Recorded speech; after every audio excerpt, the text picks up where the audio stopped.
એક વ્યક્તિ હંમેશા રામ નામનો જપ કરતો હતો. ધીમે ધીમે તે ઘણો વૃદ્ધ થઈ જાય છે, એટલા માટે તે એક રૂમમાં પડ્યો રહેતો હતો અને જ્યારે પણ તેને શૌચ, સ્નાન વગેરે માટે જવું પડતું હતું તો તે પોતાના પુત્રોને આવાજ આપતા હતા અને તેના પુત્રો તે કાર્ય માટે લઈ જતા હતા. ધીમે ધીમે થોડા દિવસો પછી તેમના પુત્રોને ઘણીવાર અવાજ દેતા તો તેમના પુત્રો આવતા, પરંતુ રાત્રિના સમયે ઘણીવાર ન આવતા. આવી રીતે તે પોતાના પલંગ પર જ ગંદા થઈને રાત ગુજારી દેતા હતા. હવે તેમને વૃદ્ધાવસ્થા વધવાના કારણે તેમને ઘજ ઓછું દેખાતું હતું. એક રાત્રે તેમણે નિવૃત્તિ માટે તેમના પુત્રને એક આવાજ આપી તો તેમનો પુત્ર આવ્યો અને ઘણી કોમળતાથી સ્પર્શ કરી તેમને નિવૃત્તિ કરાવીને પલંગ પર સુવડાવી દીધા. હવે તે રોજનું નિયમ થઈ ગયો હતો.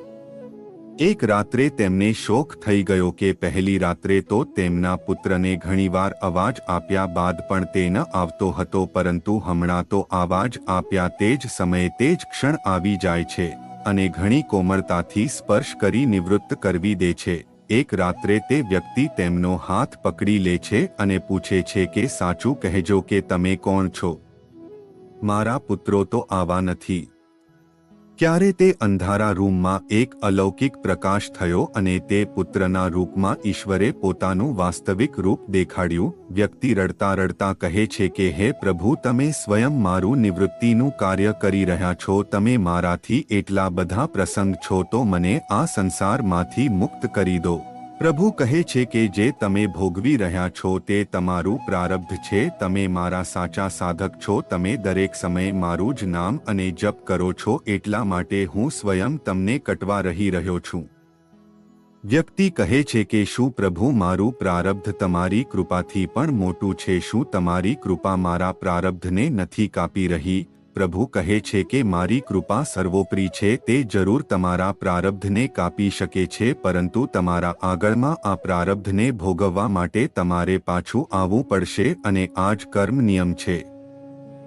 એટલા માટે તમારા પ્રારંભને સ્વયં પોતાના હાથેથી કાપીને આ જન્મ મરણથી મુક્તિ આપવા માંગુ છું. ભગવાન કહે છે પ્રારબ્ધ 3 પ્રકારના હોય છે: મંદ, તીવ્ર અને તીવ્રમય.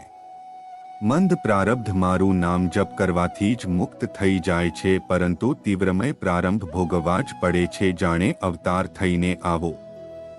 પરંતુ જો દરેક સમય શ્રદ્ધા અને વિશ્વાસથી તમે મને જપો છો, તેમના પ્રારબ્ધ હું સ્વયં સાથે રહીને કપાવી રહ્યો છું અને તીવ્રતાનો અહેસાસ નથી થવા દેતો. મિત્રો, માહિતી પસંદ આવી હોય તો લાઇક, શેર અને આપણી ચેનલને સબસ્ક્રાઇબ જરૂરથી કરજો. આ વિડિયો જોવા માટે તમારો ખૂબ ખૂબ આભાર.